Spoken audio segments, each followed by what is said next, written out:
बोलिए श्री सद्गुरु महाराज जी की जय। सच्चे दरबार की जय। उमापति महादेव की जय। श्री कृष्ण बलदेव की जय। प्रिय भगवत प्रेमियों, हमेशा की तरह आज फिर आप लोगों के लिए सत्संग विचारों को लेकर के उपस्थित हुए हैं और हमेशा आप लोगों के लिए सत्संग विचारों को लेकर के उपस्थित होते हैं। इसका उद्देश्य केवल मात्र इतना कि आप सत्य को जाने, ईश्वर की ओर बढ़ें, इस भक्ति के अनुपम पथ के ऊपर आगे बढ़ते जाएं और एक दिन अपनी मंजिल को प्राप्त कर। सत्संग विचारों के माध्यम से, इन आध्यात्मिक विचारों के माध्यम से आप अनेकों प्रकार के विचार, अनेकों प्रकार के विचारधाराओं को आप समझते हैं, उस पर चर्चा हम करते हैं, कोशिश करते हैं कि सही से सही, सरल से सरल तरीके से आप तक, जटिल से जटिल, कठिन से कठिन विचारों को आप तक रखा जाए। क्योंकि भक्ति का पथ है, भक्ति के पथ पे रुकावटें बहुत हैं। कहीं मन है, कहीं आपका तन है और कहीं आपके शत्रु हैं। कोई कहीं समाज बहिष्कृत करता है, विरोध करता है, तो बहुत सारी समस्याएं हैं। लेकिन जिसने चलने की थाम ली, जिसने ठान लिया कि उसे मंजिल को पाना ही है, तो वो क्यों रुकेगा और वो आगे बढ़ता जाएगा।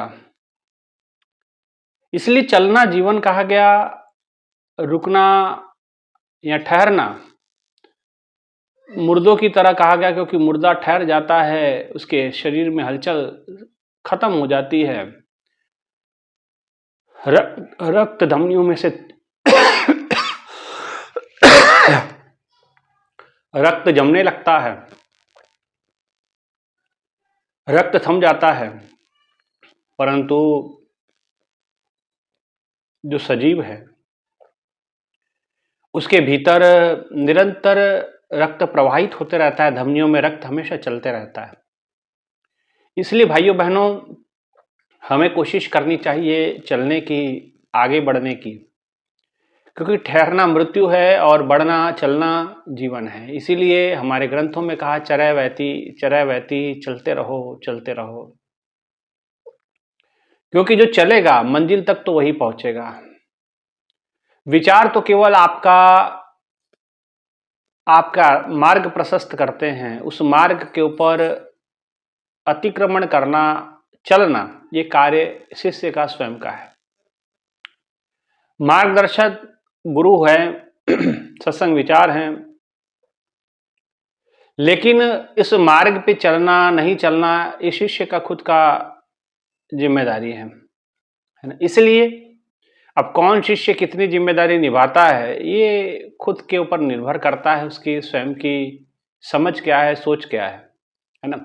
इसलिए भाइयों बहनों, भक्ति का पथ है, साधना का पथ है, रास्ता कठिन है, रुकावटें बहुत हैं और समय थोड़ा है ना। इसलिए कहा, काम बहुत, जीवन है थोड़ा, उस पर मन का चंचल घोड़ा, रुक जा प्राणी, गाले प्रभु का सुंदर प्यारा नाम रे।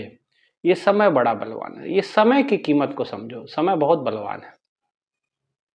ये समय आपके हाथ से ठहरने वाला नहीं, वो फिसलता जाएगा। ये रेत के समान है। जैसे एक मुट्ठी में आप रेत को दबोचे रखो, लेकिन वो धीरे धीरे धीरे धीरे करके वो आपका साथ छोड़ते जाएगी, आपके हाथ से खसकते जाएगी, है ना। इसलिए कहा, समय का पक्षी उड़ता जाता, तू क्यों प्राणी नाम न गाता, उल्फत में दिन रात कटे, अफसोस की खाली हाथ चले। और क्योंकि ये समय का पक्षी है, ये कटता नहीं है, ये उड़ता जाता है। इसलिए, और हमने जो काम की लिस्ट बना रखी, बड़ी लंबी बना रखी, काम बहुत, जीवन है थोड़ा, उस पर मन का चंचल घोड़ा। काम बहुत हमने पाल रखे हैं, संभाल रखे हैं, करने वाले हैं, जीवन थोड़ा है। थोड़े समय में 60 साल 70 साल की आयु मिली है, 80 साल की आयु होगी किसी की, और उसमें इतने काम हमने कर रखे हैं, संभाल रखे हैं कि नहीं, हमें तो ये भी करना है, हमें तो वो भी करना है, हमें तो वो भी करना है। तो महापुरुषों ने कहा, काम बहुत, जीवन है थोड़ा, उस पर मन का चंचल घोड़ा, रुक जा प्राणी, गाले प्रभु का सुंदर प्यारा नाम है। तो आपकी जो काम की लिस्ट है, उस लिस्ट में कहीं भगवान नहीं है। ईश्वर नहीं है।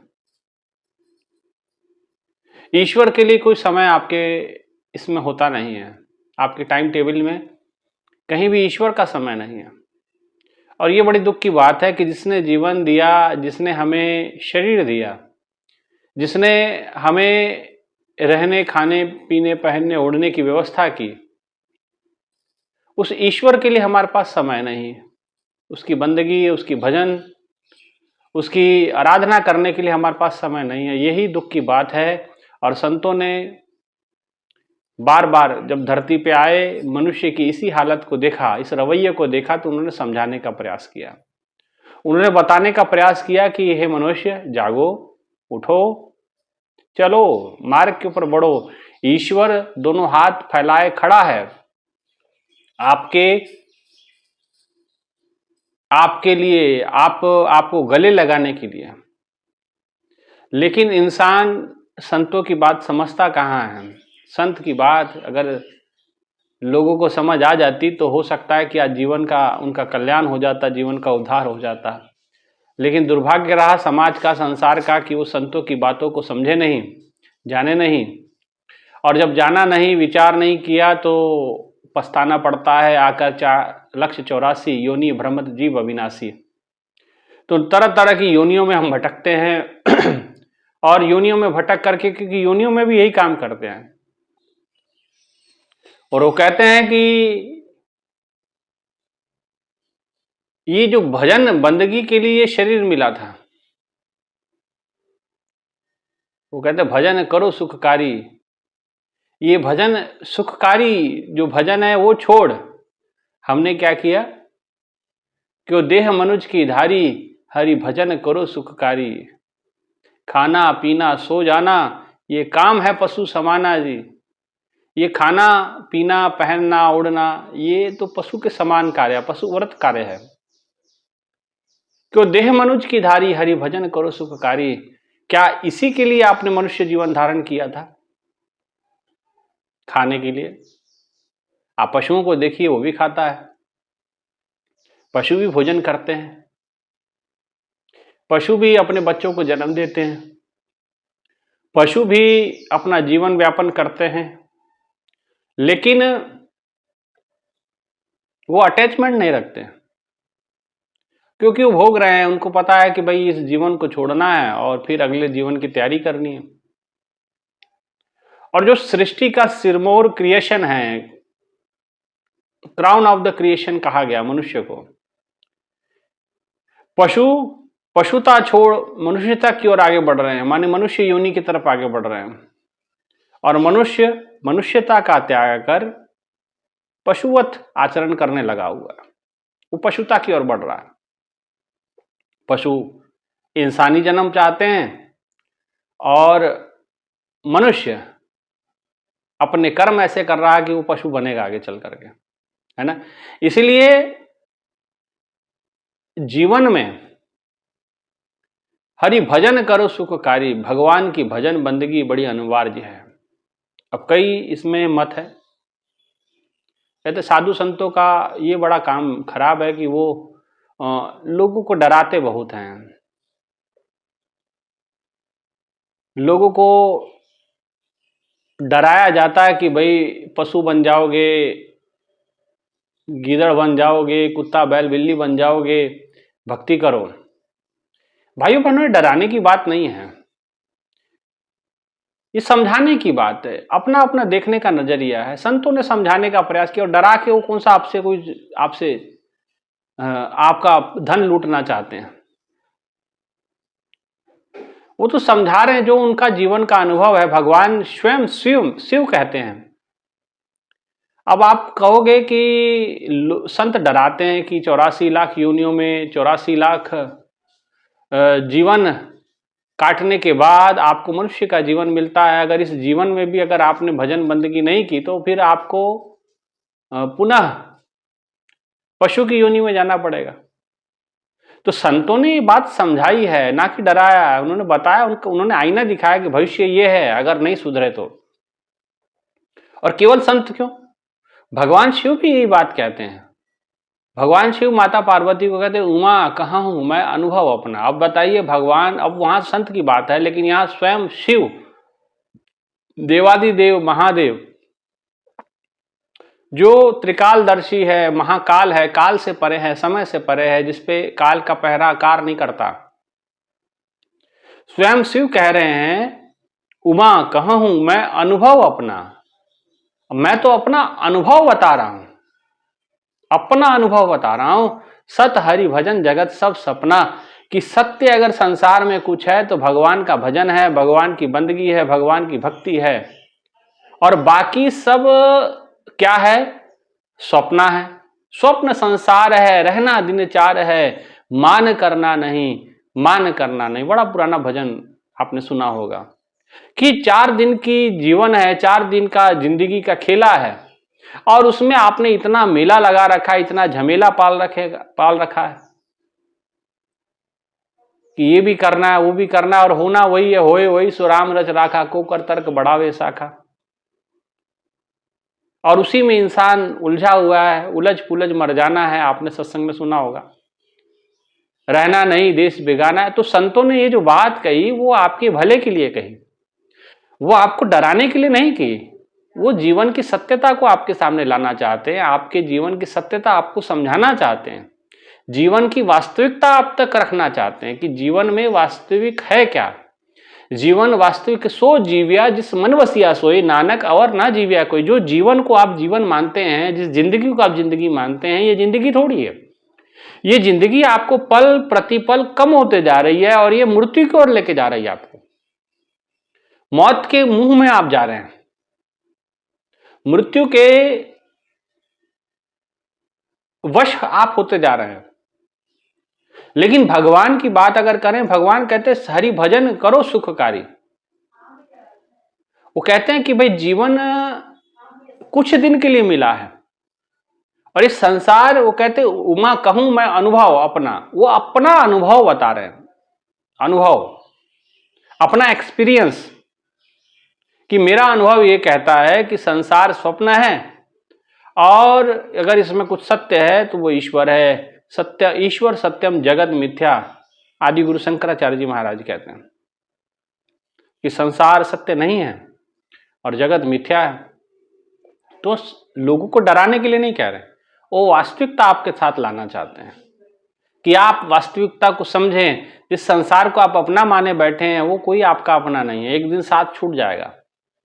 लेकिन ईश्वर जो जन्म से पहले आपके साथ है और जन्म के मरण के बाद भी आपके साथ रहेगा, तो क्यों ना उसकी भजन करो, उसकी बंदगी करो, अपने जीवन को सुंदर बनाओ, अपने जीवन को सुखद बनाओ। ठीक है, संसार में आए हैं तो अपनी ड्यूटी करनी है, अपने कर्म कर्तव्य करने हैं, लेकिन एक परम कर्तव्य भी है। जैसे आपका आपके बच्चों के प्रति कर्तव्य होता है, ड्यूटी होती है, जैसे आपका अपनी पत्नी के प्रति धर्म है, पत्नी का पति के प्रति धर्म है, या आपका समाज के प्रति कोई धर्म है, ड्यूटीज है, कर्तव्य है, ऐसे ही आपका ईश्वर के प्रति भी कर्तव्य है। उसको कहते हैं परम कर्तव्य।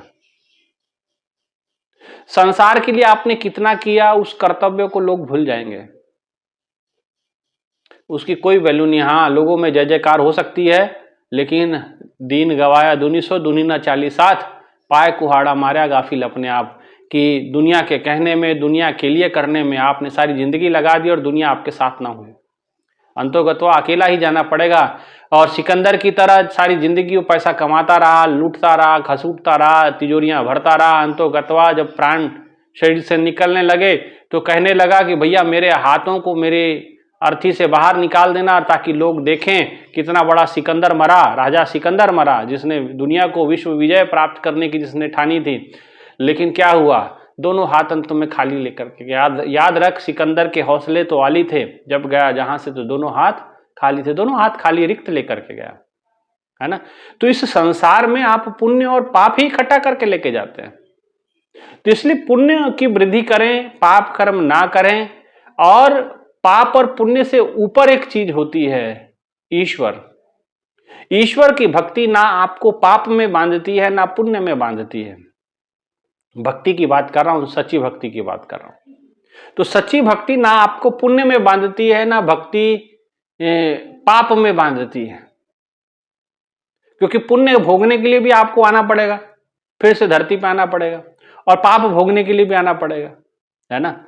तो पाप भोगने के लिए आओगे तो फिर और पाप करोगे या और पुण्य करोगे, तो पुण्य भोगने के लिए आओगे तो और भी पुण्य करोगे या और भी पाप भोगोगे। तो इसलिए कोई बीज है, जैसे बीज धान का बीज है, उसको छिल दिया जाए, वो चावल बन जाए, तो वो फिर वो उसमें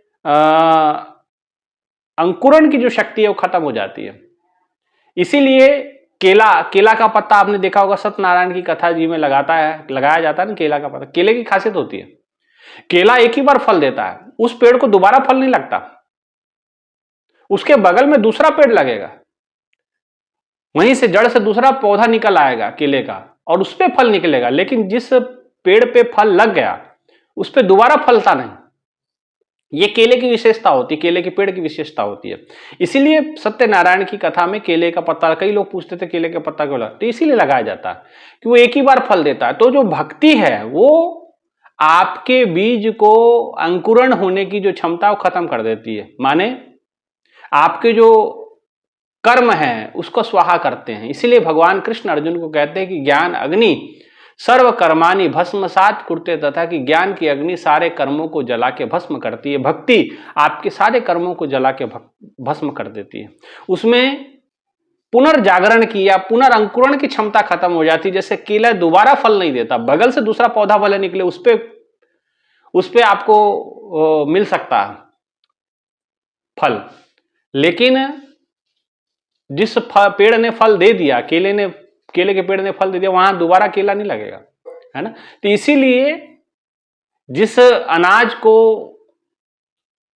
तल दिया जाए या उबाल दिया जाए या कह दिया जाए कि जिसको आपने भून दिया, तवे पे भून दिया, तो वो कभी भी दोबारा अंकुरित नहीं होता, उसमें अंकुरण की क्षमता खत्म। तो ये भक्ति क्या है? ये भक्ति आपके कर्मों को, अच्छे और बुरे दोनों को जला के भस्म कर देती है, और आप शुद्ध चेतना से युक्त हो जाते हैं, शुद्ध चेतनमय बन जाते हैं। खुद उस परम ईश्वर के साथ आपका लय होना प्रारंभ हो जाता है। इसलिए कहा साधना सुमरन की जो बात कही जाती है कि साधना करो, आपके अंदर प्रकाश दिखता है। कई ऐसे साधकों का फोन भी आता है, मैसेज भी आता है कि स्वामी जी बहुत दिन हो गए, अनुभव होने बंद हो गए, साधना करते हैं तो साधना में अनुभव हमारे नहीं होते हैं, अब हमें क्या करना चाहिए? कोई बात नहीं, घबराने की बात नहीं। साधना में अनुभव होने बंद हो गए तो कोई मसला नहीं है, साधना करते रहिए। क्योंकि जैसे सूरज है, सूरज में कई बार सामने बादल आ जाते तो सूरज ढक जाता है, तो सूरज के सामने बादल आया तो सूरज ढक गया, तो सूरज की रोशनी धुंधली पड़ जाती है, छांव हो जाती है संसार पे, तो लोगों को लगे कि सूरज तो खत्म हो गया, सूरज तो है ही नहीं। ऐसा नहीं है। ऐ शरीरा मेरा तुझ में ज्योत धरी तातु जग में आया, तू प्रकाश तुझ में है तभी तू संसार में टिका हुआ। जिस दिन निकल गया प्रकाश तो तू उस दिन मृत प्राय हो जाएगा, है ना। तो साधना में अनुभव ना होना कोई बड़ी बात नहीं है। ये ऐसे ही है जैसे बादल कितने देर तक सूरज का सामना करेंगे, सूरज को रोके रखेंगे? तो वो तो हो सकता है सूरज को कुछ देर के लिए ढकते हैं, लेकिन आपके जो 84 लाख योनियों में जो पाप कर्म हमारे अच्छे बुरे, पुण्य भी, पाप भी और पुण्य भी, जो कर्म है उसको स्वाहा करना है ना। तो वो जैसे अब उसको वो ढक लेते हैं प्रकाश को, अब उस प्रकाश के द्वारा उस तमाम आवरण को, पाप और पुण्य का जो आवरण हमारे कर्मों का है, उसको क्या किया जाता है? उसको धीरे धीरे धीरे धीरे जलाया जाता है। तो उसको महीना लगता है, कई बार 15 महीना लगता है, कई बार 20 महीना लगता है, कई को साल लग जाते हैं, 2 साल लग जाते हैं। लेकिन निरंतर अभ्यास करते रहिए, एक दिन वो सारे कर्म जल के स्वाहा होंगे और आप शुद्ध चेतन के साथ युक्त होते जाएंगे, है ना। इसलिए भगवान कृष्ण कहते हैं कि तू ये भी मत सोचे कि तू पुण्य कर रहा, कि तू पाप कर रहा, तू सिर्फ सुमरन कर और युद्ध कर। माने तू दिमाग में ये सोच कि तू भक्ति कर रहा, सर्व कर्माणि परित्यज्य मामेकम शरणं व्रज, कि तू सब कुछ छोड़ छाड़ करके मेरी शरण में आ और जैसा मैं कहता हूं ऐसा कर। क्यों भगवान कहते हैं? भगवान इसीलिए कहते हैं, को जानते हैं कि इन सब कर्मों को काटने का एक ही तरीका है ध्यान। तो इसलिए जो भाइयों बहनों आप सोचते हैं कि कई दिन हो गए अनुभव नहीं हुआ तो कहीं गड़बड़ तो नहीं होगा, कोई गड़बड़ नहीं हुआ। वो आपके पापों को, आपके जो तमाम ऐसे कर्म है जो आपके जीवन में रुकावट पैदा कर सकते हैं, भक्ति के, ईश्वर के जीवन में, ईश्वर तक पहुंचने के लिए रुकावट आपके जीवन में उत्पन्न कर सकते हैं, वो तमाम रुकावटों को वो छने छने करके उसको जलाया जा रहा है। इसलिए ध्यान, सुमरन, जप ये बंद नहीं करना है, ये साधना सुमरन करते रहना है, कोई दिक्कत वाली बात नहीं है। ये ऐसा नहीं कि भाई साधना आपको दिखना बंद हो गया तो साधना छोड़ देना, ये बहुत बड़ी गलतफहमी है। गुरु महाराज जी अक्सर कहते थे कि सुमरन करते रहे, सुमरिये नाम रूप बिन देखे आवत हृदय स्नेह विशेषे। बिना रूप देखे, बिना ईश्वर के दर्शन, बिना प्रकाश के दर्शन, बिना प्रकाश हुए भी अगर आप साधना सुमरन करते हैं तो हृदय में भगवान विशेष स्नेह आपके भीतर प्रकट करता है। हृदय आवत स्नेह विशेषे, विशेष स्नेह के साथ आपको दर्शन देता है। ठीक है ना, इसलिए डट के सुमरन भजन करें और जीवन में कुछ रखा नहीं है, भजन बंदगी करें, ज़्यादा से ज़्यादा साधना सुमरन करें और अपने जीवन को सुंदर और महान बनाएं। इन्हीं विचारों के साथ आप सभी से आग्रह है, चैनल को सब्सक्राइब करें, विचारों को पूरा सुने और आगे भी लोगों को इन विचारों को सुनने के लिए प्रेरित करें। इतना कहते हुए विचारों को विराम। बोले श्री सद्गुरु महाराज जी की जय, सच्चे दरबार की जय, उमापति महादेव की जय, श्री कृष्ण बलदेव की जय। जय श्री राम। धन्यवाद।